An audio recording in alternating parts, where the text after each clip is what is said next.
Welcome to Wednesday, What If, by the Storyteller. What if Wednesday Addams was a witch, just like her ancestor Goody Addams? What if Wednesday was called upon by Goody when her powers started manifesting a year earlier than in the original timeline, and she met Tyler before Miss Thornhill, a.k.a. Laura Gates? Like, comment, and subscribe to be updated. Chapter 4, Why Tyler? Wednesday's perspective. When I returned to the dorm, I felt a strange sense of unease.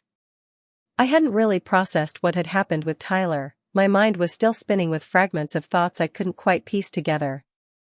It was the most bizarre evening. He wasn't like the others, his curiosity about me was relentless, but there was something, almost endearing about it. And yet, I found myself questioning why I had even agreed to spend time with him in the first place. When I walked through the door, Eden was waiting for me, grinning from ear to ear. I didn't even have to look up to know her expression. What now? She was always far too eager to gossip. What are you smiling about? I asked, staring at her with a blank expression, my usual defense. Why do people insist on making assumptions? Her grin only grew wider. How was your date with Tyler? I stopped in my tracks. My mind raced. Date? Did they honestly think that's what it was? A date? Was it that obvious? I didn't answer right away. Instead, I walked past her without a word. I couldn't be bothered to explain myself, or even entertain the thought of her excitement. My socializing for the day had hit its limit. I didn't understand why and how Tyler's name suddenly got associated with me in such a human way. Boyfriend? I hadn't agreed to anything resembling that. Yet, the label seemed to have stuck. Why was it that everyone suddenly cared about who I spent time with? I wasn't sure whether to be annoyed or just baffled. The rumor mill at Nevermore Academy worked fast, especially when it came to Wednesday Addams. Most of the students barely dared to even look at her, let alone approach her. She was an enigma, dark, mysterious, and completely uninterested in whatever social games they played. So, when the whispers started, everyone perked up. By lunchtime, the news had spread like wildfire. Wednesday Addams, the girl who hardly spoke to anyone, had gone on a date with a normie. Some students were outright stunned. No way. She went on a date with him, a girl in the back row whispered to her friend, barely able to contain her shock. I thought she hated everyone who wasn't from Nevermore. What does she see in him? Others just laughed. It's gotta be a joke. Maybe she's just messing with him. She has to be. The thought of someone like Tyler being involved with Wednesday seemed like a strange fantasy to them, a normie, someone from the outside world, thinking they could even come close to understanding her. One thing was certain, though. It was the topic of conversation everywhere.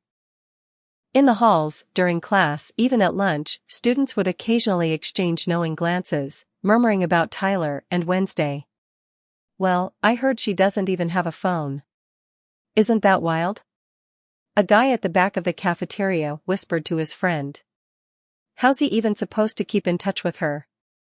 Probably through some ancient method of communication, like carrier pigeons or smoke signals, his friend joked, but his eyes betrayed a curiosity that wouldn't go away. Some, though, were more open-minded. Hey, maybe she's just, well, normal, sometimes. Maybe she's trying to figure out what it means to be human. The sentiment felt almost too optimistic, as if they were projecting some kind of idealized version of her. But still, despite the curiosity and gossip, one thing was undeniable: Wednesday Addams was an enigma.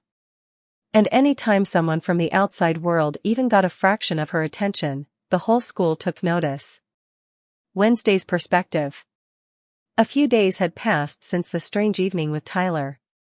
My mind was still a whirlwind of confusion, but I couldn't afford to dwell on it. Now, there were more pressing matters to attend to. That's how I found myself walking into Principal Weem's office, where she sat behind her desk, looking unusually serious. Miss Addams, she began, her voice measured. It has come to my attention that you haven't selected an extracurricular activity yet. I didn't bother blinking. What of it? I said flatly, my voice as monotone as ever. Why was this even a conversation? We want our students to be well-rounded, Principal Weems explained, her words carefully chosen, as though she expected some resistance. I prefer to remain a sharp edge, I replied, my voice never rising in volume. Besides, I've already agreed to join the fencing team. If you push this any further, I might do something terrible. Something I won't regret. I could feel my patience wearing thin. More socialization? More activities? The mere thought of it was enough to drive me to madness. Very well, she conceded with a knowing look. You can focus on the fencing team after the season concludes. I gave a slight nod and turned to leave, but as I exited, I was greeted by Eden, who had clearly been waiting for me outside. There you are, she said, rushing toward me. Something terrible just happened. Tyler bullied one of our classmates. I glanced at her, barely fazed. So? I have nothing to do with his actions, Eden. She hesitated, her voice tinged with worry. But don't you want him to get along with the rest of us? Why would I want that? I said with a nonchalance that I knew would get under her skin. The truth was, I didn't care whether Tyler got along with anyone else. His interactions with others were none of my concern. Eden seemed to pause, lowering her voice. Because, you want us to get along. I stopped walking, my eyes narrowing as I faced her. I prefer to keep things separate, Eden, and in their proper order. It's none of my business if Tyler has an argument with our classmates. With that, I turned and walked away. I didn't have time for idle chatter or concern over someone else's drama. There were more important things to attend to, like fencing practice. When I reached the changing room to prepare for practice, Eden followed me in, her curiosity still evident. I didn't know the rest of your family were on the fencing team, she said, her eyes wide with surprise. I'm not surprised, I replied flatly as I began to change into my all-black fencing outfit. It's more of a tradition than a hobby in my family. Knowing how to fence is essential to being an Addams. No one in my family doesn't know how to hold a sword. Eden smiled. Your last match against Bianca was incredible. I'm just here to cheer you on today. Great, I muttered, unbothered. It was, after all, just another day of fencing. I wasn't interested in any praise or acknowledgement. The sound of the other students in the room filled the space as we walked into the fencing hall. I had no intention of making friends with any of them. I wasn't here to make friends, I was here to win. The match against my classmates went as expected. I didn't even break a sweat as I wiped the floor with them. My technique was impeccable, and my focus unwavering. After the final bout, I removed my mask and said flatly, somehow, I don't see us winning. Barkley, one of the more ambitious members of the team, scowled at me. Fine, we'll put in extra hours. I raised an eyebrow at his suggestion. We leave for the tournament this Friday. I doubt you'll be at my level by then. I didn't say it to be cruel, but to be honest. No one on this team could come close to my skill. But that wasn't the real reason I was here. I wasn't just aiming to win for the sake of the team, I was looking for an exit. A way out of Nevermore, and the fencing tournament was my opportunity to slip through unnoticed. In the midst of all the chaos, my mind returned to Tyler. Why had I opened up to him? He seemed to be the only person who truly wanted to understand me, but was that really something I wanted? It was a fleeting thought, quickly dismissed. What was his role in all of this anyway? Was he just a distraction? Or something more? That was something I hadn't yet decided. For now, the only thing that mattered was the tournament, and my escape. The fencing team was in the middle of a routine practice when the door to the gym suddenly opened with an almost audible tension, causing a few of the team members to glance up in confusion. Principal Weems entered, followed closely by Sheriff Galpin. It wasn't the sheriff's first time at Nevermore, but his presence always caused a ripple of unease, especially in a space meant for focus and discipline. Today, however, the unease in the air felt more pronounced. The team instinctively straightened, sensing something was off, but Wednesday, of course, was as composed as ever. She didn't even flinch when they entered, her face an impassive mask of indifference. The room fell into an uncomfortable silence as Weems turned to address her. "Sorry to interrupt, but we need to talk to Wednesday," Principal Weems said, her voice steady, but there was an edge to it. She was clearly trying to keep the situation under control. Wednesday didn't budge from her place on the mat. She didn't look at anyone else, just walked toward them with her usual purposeful stride. Her face betrayed no emotion, as usual, even though the rest of the team exchanged glances, wondering what this was all about. "Make it quick," Wednesday said in her typical monotone, her voice unaffected, her expression giving nothing away. "I've been thinking of a way to leave practice early." A few team members shared a nervous glance. There was something in the air that made them feel like this wasn't going to be one of those run-of-the-mill meetings. Sheriff Galpin's eyes narrowed as he fixed his gaze on Wednesday. "That won't be necessary, Miss Addams," he said, his voice cold and accusatory. "I'll cut to the chase. A historical artifact was stolen from Pilgrim World. Witnesses claimed they saw you there." The room grew heavier, like a weight had settled over the air. A few of the team members shifted on their feet, exchanging uneasy looks. A theft? Was she really involved in something like that? Wednesday didn't even blink, her gaze unwavering as she faced the sheriff. "If they saw me, they also saw Tyler." She smiled slightly, but the expression was chilling. "He watched me beat up the mayor's son, again. He quite enjoyed watching it. Why don't you ask him if he saw anything? Or did your eyewitness forget to tell you that he was there?" A low murmur spread through the fencing team. "Tyler? Wasn't he the guy who wasn't even a student here? Why was he being dragged into this? What exactly had happened?" The sheriff's expression shifted slightly, his jaw tightened, and he seemed taken aback by Wednesday's unexpected response. His face reddened in frustration as he stepped closer, his voice a low growl. "If I ever find out that you stole it, you'll have me return it," Wednesday interrupted, her voice flat and unwavering, as if she were bored by the whole exchange. The team was stunned. They had seen Wednesday take on opponents in fencing with confidence, but this? This was something else entirely. Sheriff Galpin was visibly trying to keep his composure, but the way Wednesday stood her ground, not a hint of fear in her, left the room silent. "Privileged brat," Sheriff Galpin muttered under his breath, turning away from her. He had no more words left, clearly flustered and enraged. He didn't seem to know how to deal with someone who didn't react to threats. Wednesday didn't flinch at the insult, her gaze now fixed on Principal Weems, who looked at her with a mix of frustration and disappointment. Weems' brow furrowed as she spoke. "You better make sure that you don't have that book," she said, her tone almost resigned, but still authoritative.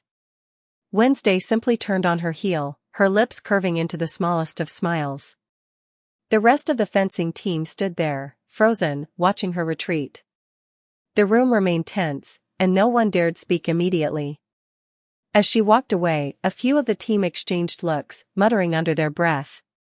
"Did that just happen?" Barkley whispered, still in shock.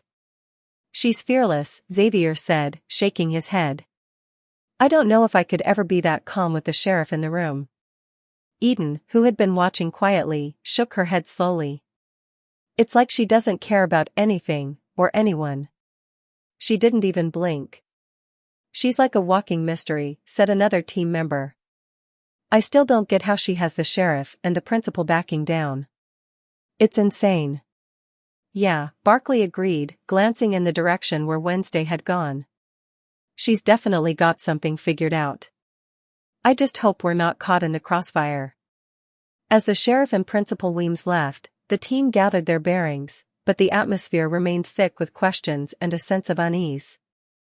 What had just transpired was not just a typical conversation, it was something far more complicated, and no one in the room was sure what to make of it yet. The practice resumed, but the tension never really left. Everyone was still processing what they'd just witnessed. Everyone, that is, except Wednesday, who had already moved on to the next thing in her mind, her focus unshaken by the chaos that had just unfolded. Wednesday's perspective. I walked into the weather vane, expecting another uneventful coffee run, the usual ritual I had grown accustomed to. As I approached the counter, Tyler was already looking at me with that familiar grin. "Hey, you want the usual?" he asked, effortlessly making my coffee without needing to ask. I didn't know what made me say it, but I couldn't ignore the nagging feeling that had been on my mind since Eden's strange gossip. "Eden told me that you bullied one of our classmates." Tyler's smile dropped almost instantly, and his gaze shifted, becoming guarded. "I suppose that's to be expected," he said, his voice cool. "Are you going to ask me to stop?" I didn't really understand why this would be such an issue. Why would I? "I would have buried him 6 feet under rather than throw him in a dumpster," I replied nonchalantly, as though I was simply stating a fact. To my surprise, Tyler smiled again, a more genuine, almost approving grin. "I knew there was a reason I like you." I didn't respond. What was I supposed to say to that? I wasn't sure if I liked him, or even understood the concept of liking someone. I simply wanted my coffee. "We're leaving this Friday for the fencing tournament," I said, my mind drifting back to the competition ahead. "That's great. Give me a call when you get there," he said, finishing my coffee and handing it over with a smile. "I don't know how to use a phone," I said flatly, as though it should be perfectly clear by now. Tyler's expression faltered for a second, but then he smiled again. "Well, then, I guess I'll have to teach you." Before I could protest or even process his words, he waved me over to our usual table. I followed, though I couldn't shake the growing sense of unease in my stomach. Once seated, Tyler pulled out his phone and placed his arm over my shoulder without warning. I froze, my body tense. "Are you going to buy yourself a phone?" he asked, as though it were the most normal thing in the world. I glared at him. "I'm not that desperate. I'm going to use Eden's phone. Or, I could just not call you at all." "Why do I have to call you, exactly?" Tyler's face shifted into something I couldn't quite place. He looked distressed. "To let me know if you arrive safely," he said, his voice laced with something that made me uncomfortable. I stared at him. "I don't even answer calls from my parents." His expression shifted again, frustration creeping in. "If you don't want to call me, just say so." I didn't understand what was happening. "I don't understand why you're becoming upset," I said, genuinely confused. "I'm upset because you seem to be playing mind games with me," Tyler replied, his voice tight, the frustration unmistakable. I felt my own face crease in distress. "I told you, I can't interpret your emotional Morse code." Tyler stood up suddenly, pushing his chair back with a sharp noise. "Then I'll spell it out for you," he said, his tone sharper than before. "I thought we liked each other. You give me these signals, and then you pull away. Now I have no idea where I stand. Am I in the more than friend zone, or just a pawn in some game you're playing?" His words hit me like a cold wind. "I don't understand why you suddenly became upset," I said, standing just to look up at his tall frame, feeling a knot twist in my stomach. What was happening? Why was he so angry? Tyler seemed to realize something, seeing the confusion in my face. He took a deep breath, visibly calming himself. "If you don't want to call me, you don't have to," he said, his voice softening. "You can just tell me about it when you return." And then, for reasons I couldn't understand, he patted my shoulder. That simple touch sent a jolt through me. My entire body stiffened. My heart raced. I felt my eyes widen, and before I could comprehend what was happening, I lost my balance. My legs buckled, and I collapsed onto the table, my vision blurring with a strange sense of dizziness. But Tyler was there, his hands quickly reaching out to catch me. My body tensed even more at the sudden contact. He held me steady, and I felt a strange mix of emotions surge through me, discomfort, confusion, and something else I couldn't name. "Are you okay?" he asked, his voice soft, but filled with concern. I couldn't answer. I couldn't even process what was happening. My mind was a mess, spinning with thoughts that didn't make sense. Off balance? I suddenly found myself in a cave. Tyler was there, chained, but something was wrong. He was changing into something I couldn't quite understand.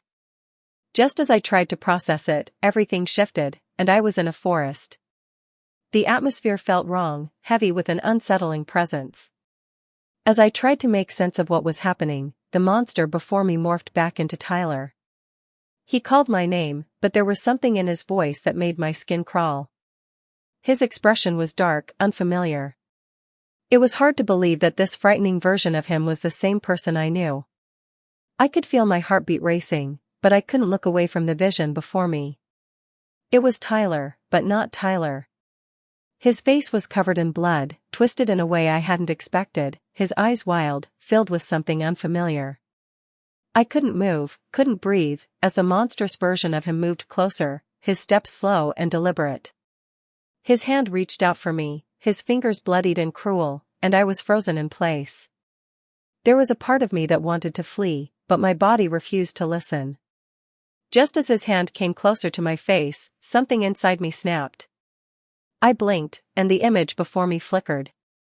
Suddenly, the Tyler I knew, clean, calm, concerned, was standing in front of me.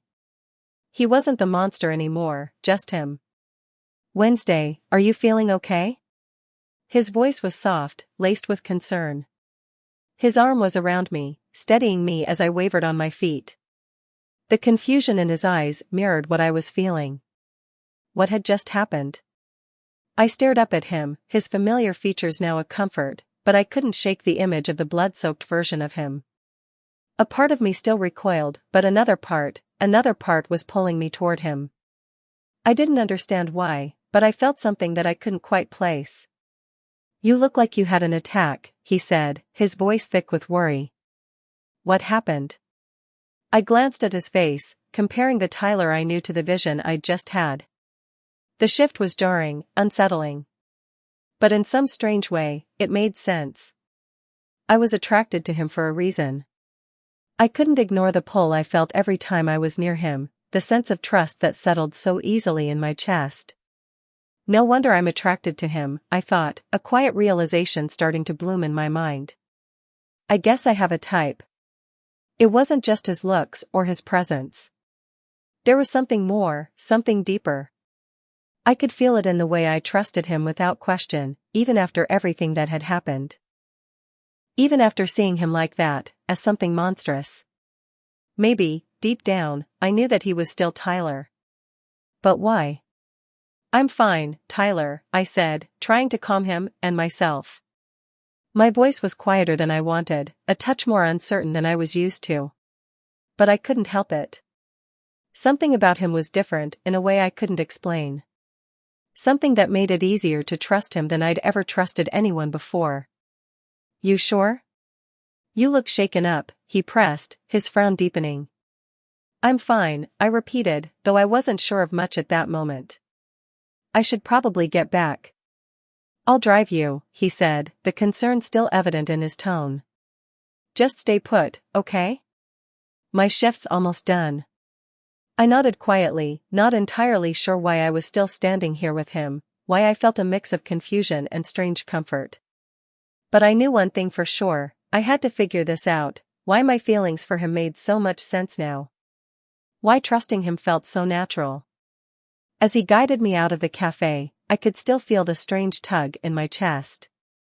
But this time, it wasn't fear, it was something else. Something that had clicked into place, despite everything that had just happened. Maybe I was beginning to understand Tyler more than I ever had before. Like, comment, and subscribe to be notified for updates on this series.